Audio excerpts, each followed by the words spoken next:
Okay, the next step, let's go down, is to check the thyroid gland. The order of examination is either a part of the whole status examination of the thyroid or just to examine the thyroid gland. Really, the thyroid gland is examined just like any other part in the system examination. The examination consists of inspection, palpation, percussion, and auscultation.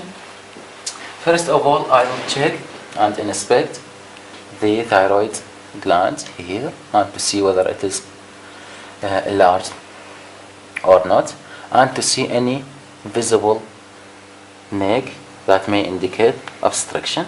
After that, I have to ask the patient to swallow. تبلع لنا رقيق حماده. Okay, الحمد شوي مي. If the patient was unable, or for better demonstration, we have to give him or provide him with some water. تبلع لنا رقيق وأنا باوع رقبته. Because of the attachment of the thyroid gland to the larynx, the thyroid gland will be moved with the deglutition. Absence of this descent may indicate inflammation or neoplasia. After that, really after inspection for the thyroid gland, and we have to ask him to protrude his tongue. If there is any swelling appearing here with the protrusion of the tongue, this may indicate thyroglossal cyst. If the patient wasn't able, or the thyroid gland wasn't so visible, especially in patient who is obese and short neck, we can use Basilos method. حماده بس تشبك النصابع خليها على رقبتك وهيك. Okay, عشتيدك. And to see the thyroid gland here, عشتيدك هاي.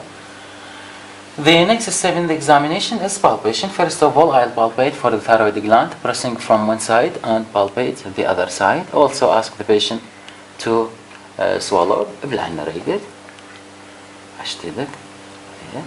After that, we have to check the carotid pulsation, if it is in its place or displaced due to thyroid enlargement, and then to detect the trachea and the posterior and the posterior cervical lymph node.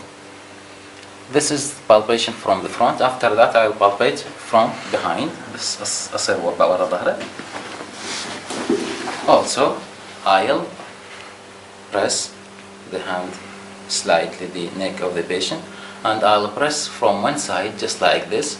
I'll press from this side and palpate the thyroid gland from this side. Also, I'll press from this side and palpate the thyroid gland here. Also, I'll ask the patient to swallow.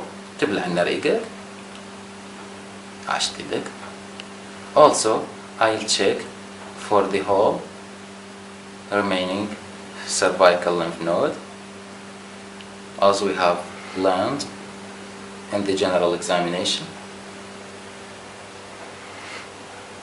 جنحنا شوية عشتيدك على هي عشتيدك.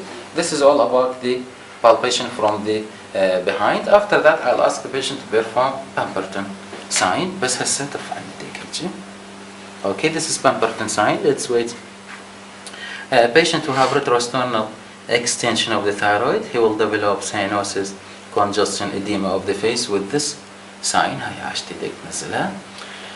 Really, when the thyroid gland became visible and palpable, you have to also to give her or to give the examination committee some characteristics about the thyroid gland in the form of the shape, the size, any lymphadenopathy attachment, that's to say the mobility, whether the thyroid is tender or not, and the consistency.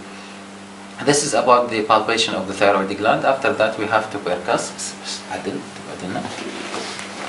In the percussion, we have to percuss the lower part of the thyroid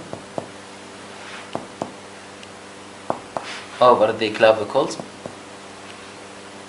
sternum, clavicle, and upper chest,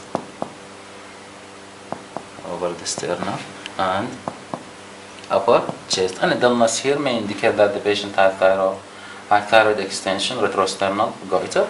After percussion, we have to auscultate.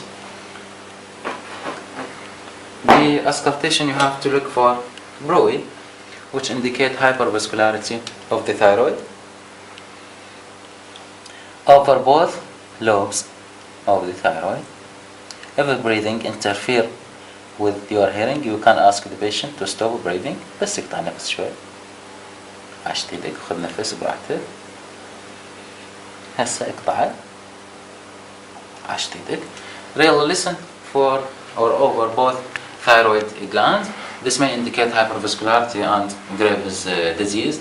And you have to put in your mind that we have other pulsation in the neck in the form of venous hum and also in the form of carotid fluid due to atherosclerosis, and you have to know how to differentiate between them. This is all about the issues and the skills required for the thyroid gland examination.